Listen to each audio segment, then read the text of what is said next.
আসসালামু আলাইকুম প্রিয় ভিউয়ার্স, যারা প্রাথমিক বিদ্যালয় নিয়োগ পরীক্ষা, নিবন্ধন পরীক্ষা এবং অন্যান্য চাকরি পরীক্ষায় যারা অসমতায় থেকে একটি নম্বর নিশ্চিত পেতে চান, তারা অবশ্যই আমার ভিডিওটি না টেনে দেখতে থাকুন। আজকে আমি আপনাদের সামনে অসমতার দুটি সমস্যা নিয়ে হাজির হয়েছি।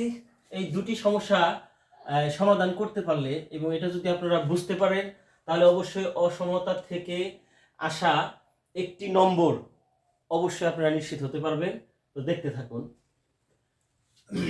দেখুন, আমি করে রেখেছি এ বি ও সি তিনটি সংখ্যা। এ বি ও সি তিনটি সংখ্যা, যেখানে কি এইচ গ্রেটার দেন বি, বির সে এ বড় এবং সি লেস দেন জিরো। মানে কি এ বি সি তিনটি সংখ্যা, যেখানে এ বির সম্পর্ক হচ্ছে বির সে এ বড় এবং সি লেস দেন জিরো। সেক্ষেত্রে আমি দুইটা প্রশ্ন সেট করেছি। একটা হলো তাহলে কোনটি সঠিক, এরকম হতে পারে নিচের কোনটি সঠিক। এক, AC equal BC, AC is greater than BC, AC less than BC এবং নান। ঠিক এরকম আরেকটা সমস্যা একই প্রশ্নের ক্ষেত্রে, এ বি ও সি তিনটি সংখ্যা, এইচ গ্রেটার দেন বি এবং সি লেস দেন জিরো। অর্থাৎ সি লেস দেন জিরো মানে সি ঋণাত্মক সংখ্যা। সি একটি ঋণাত্মক সংখ্যা হলে তাহলে নিচের কোনটি সঠিক?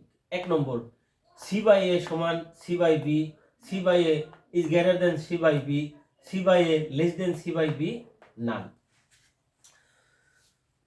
তো দুইটি সমস্যা সমাধান করার আগে আমরা অসমতা নিয়ে কিছু আলোচনা করি। সেই আলোচনা থেকে আপনারা এই প্রশ্নের সঠিক উত্তর নিজেরা আইডেন্টিফাই করতে পারবে। দেখা যায় অসমতা কি, যে দুইটা অংশ সমান নয় এরকম। আমরা যদি লিখি 5 এবং দুইটি সংখ্যা লিখলাম 3, এই দুটির মধ্যে সম্পর্ক কি? দুইটার মধ্যে অবশ্যই সম্পর্ক 5 বড় 3 ছোট, তাহলে সম্পর্ক হবে এটা। খেয়াল করুন আপনারা।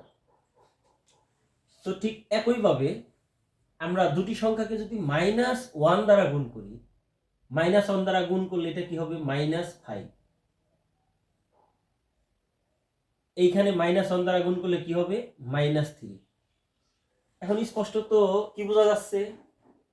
-5 আর -3 এই ঋণাত্মক সংখ্যার ক্ষেত্রে তো আমরা জানি সবসময় আমরা জানি কি -9 যত বড় সংখ্যা হবে -9 লেস দেন -8 -7 এরকম করতে করতে -1 জিরো। তার মানে কি -9 এর চেয়ে -8 বড়, -8 এর চেয়ে -7 বড়, -1 এর চেয়ে এরকম করতে করতে জিরো বড়, জিরোর চেয়ে 1 বড়, এরকম করে উল্টা এরকম হয় না? তাহলে ঋণাত্মক সংখ্যা অবশ্যই কি, ঋণাত্মক সংখ্যা দুইটার মধ্যে নাম্বার যেটা ছোট ঋণাত্মক সংখ্যা সেটাই বড়। তো এটা বড়, এটা বড়। ঠিক একইভাবে যদি আমরা গুণ বাদ দিয়ে ভাগ করতাম, এখানে 5 কে যদি -1 দ্বারা ভাগ করি, আবার -3 কে যদি -1 দ্বারা ভাগ করি, সেই ক্ষেত্রে কি হবে? -5 -3। তো এখান থেকে আমরা কি সিদ্ধান্তে উপনীত হতে পারি? তো সিদ্ধান্তে নেওয়ার আগে একটু ঘুরিয়ে আরেকটা কথা বলি। ঠিক উল্টা ভাবে এখানে বলছে এ বি সি যে কোনো সংখ্যা, তাহলে এ বি দুইটা জিরো হওয়া যাবে না। ঠিক উল্টা এরকম যদি হতো, এইখান থেকে যদি আবার ধরি এটা বড়, এই সংখ্যাকে যদি আবার ঋণাত্মক সংখ্যা দ্বারা গুণ করা হয়, আবার যদি মাইনাস দ্বারা গুণ করা হয়, তাহলে কি হবে? -1 দ্বারা গুণ করলে -1 ইন্টু -5, ফাঁকা ঘর দিলাম, -1 গুণন -3। সেই ক্ষেত্রে কি হতো?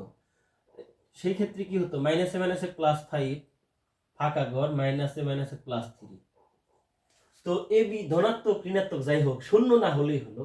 এখান থেকে আমরা সিদ্ধান্ত উপনীত হতে পারি, কোন সংখ্যাকে, দুইটি সংখ্যাকে যদি আমরা মাইনাস দ্বারা গুণ করি, -1 দ্বারা, বা ঋণাত্মক কোন সংখ্যা দ্বারা গুণ করি, তাহলে সমতার দিক কি হবে? পাল্টে যাবে। তো আপনাদের আবার বলি যে দুটি পক্ষকে আমরা যদি ধনাত্মক ঋণাত্মক সংখ্যা দ্বারা গুণ অথবা ভাগ করি, সেই সংখ্যা যে কোনো কিছু হতে পারে, ঋণাত্মক সংখ্যা দ্বারা গুণ করলে সমতার দিক পাল্টে যাবে। তাহলে এখান থেকে আমরা সিদ্ধান্ত কি নিতে পারি? এই 1 নম্বর প্রশ্নে এ বি সি দুটি সংখ্যা, এ ও বি দুটি সংখ্যা। খেয়াল করে দেখুন, A by B, A by A is greater than B. C ঋণাত্মক সংখ্যা, সে কি জিরোর চেয়ে ছোট, মানে কি ঋণাত্মক সংখ্যা। এখানে এই চিহ্ন না দিয়ে ঋণাত্মক উল্লেখও থাকতে পারে, সি জিরোর চেয়ে ছোট। তাহলে ঋণাত্মক দ্বারা যদি আমরা গুণ করি, এ সি আর কি বি সি, দুইটাকে ঋণাত্মক সংখ্যা দ্বারা গুণ করলে সমতার দিক পাল্টে যাবে না? সমতার দিক পাল্টে যাবে। তাহলে আমার অ্যান্সার হবে এসি লেস দেন বিসি। উত্তর এটা। আশা করি আপনারা এটা ক্লিয়ারলি বুঝতে পেরেছেন। আরেকটা জিনিস দেখাই, আবার একই ক্ষেত্রে দ্বিতীয়টার ক্ষেত্রে আমরা একটু বেসিক থেকে কথা বলার চেষ্টা করি, তাহলে আপনারা ভুলবেন না। ঠিক এই ক্ষেত্রে যদি হয় 3 এবং 5 যে কোনো দুটি সংখ্যা মাইনাস হতে পারতো, সমস্যা নাই। এখানে কোনটা বড়? বড়। এটার যদি বিপরীত করতে যাই, আমরা কি করি? বিপরীত, গুণাত্মক বিপরীত কি? বিপরীত কি? এর গুণাত্মক বিপরীত 1 বাই এ, এর গুণাত্মক বিপরীত কি? 1 বাই এ। আমরা যদি বিপরীত করি, এখানে যদি বিপরীত করি উভয় পক্ষকে 1 বাই 5 1 বাই 3 লিখি, সেই ক্ষেত্রে কি হলো দেখুন তো? 5 3-এর চেয়ে বড়, 5 3-এর চেয়ে বড়, কিন্তু 5 ভাগের 1 ভাগ কি 3 ভাগের 1 ভাগের চেয়ে বড় না ছোট? অবশ্যই 3 ভাগের 1 ভাগ বড়। এখান থেকে আমরা কি সিদ্ধান্ত নিতে পারি? দুইটি পক্ষের সমতাকে যদি আমরা বিপরীত করি, দুটি পক্ষকে অসমতার দুটি পক্ষকে যদি আমরা বিপরীত করি, তাহলেও সমতার দিক পাল্টে যাবে। দুটি পক্ষকে যদি আমরা বিপরীত করি, তাহলেও সমতার দিক পাল্টে যাবে। ক্লিয়ার? বিপরীত করলে সমতার দিক পাল্টে। এই সংখ্যাটাকে যদি আবার আমরা মাইনাস কোনো সংখ্যা দ্বারা গুণ করি, -1 দ্বারা, আবার খেয়াল করে এখানে বুঝলাম, এখানে বুঝতে পারছি, সমতার দিক পাল্টে যাবে। -1 দ্বারা গুণ করলে কি হবে? -1 বাই 5, -1 বাই 3। উভয় পক্ষকে গুণ বা ভাগ যাই করি আমরা, তাহলে কি হলো? এটা -1 বাই 5 -1 বাই 3। এখন এই দুইটার মধ্যে কোনটা বড়? যেহেতু এইটা বড় ছিল, যে বড়টা যদি ঋণাত্মক হয় সেটাই হবে ছোট, তখন নিশ্চিত এটা বড়। আবার দেখায় 3-এর চেয়ে 5 বড়। বিপরীত করলে সমতার দিক পাল্টে যায়, বিপরীত করছি আমরা, সমতার দিক পাল্টে গেছে। আবার যখন ঋণাত্মক করেছি, -1 দ্বারা গুণ করছি, সমতার দিক আবার পাল্টে গিয়েছে। তো এইখান থেকে আমরা সিদ্ধান্ত নিতে পারি না। আবার দেখি, A is greater than B, C less than 0, মানে সি ঋণাত্মক সংখ্যা। আমরা তাহলে খেয়াল করি 1 বাই এ 1 বাই বি, বিপরীতকরণ করা হয়েছে, তাহলে সমতার দিক পাল্টে যাবে। এটাকে যদি উভয় পক্ষকে সি দ্বারা গুণ করি, সি তো ঋণাত্মক সংখ্যা, সি বাই এ, আর এখানে কি হবে? C by B. ঋণাত্মক সংখ্যা দ্বারা গুণ করি, তাহলে সমতার দিক আবার পাল্টে যাবে। তাহলে আমার অ্যান্সার হবে এটা, C by A is greater than C by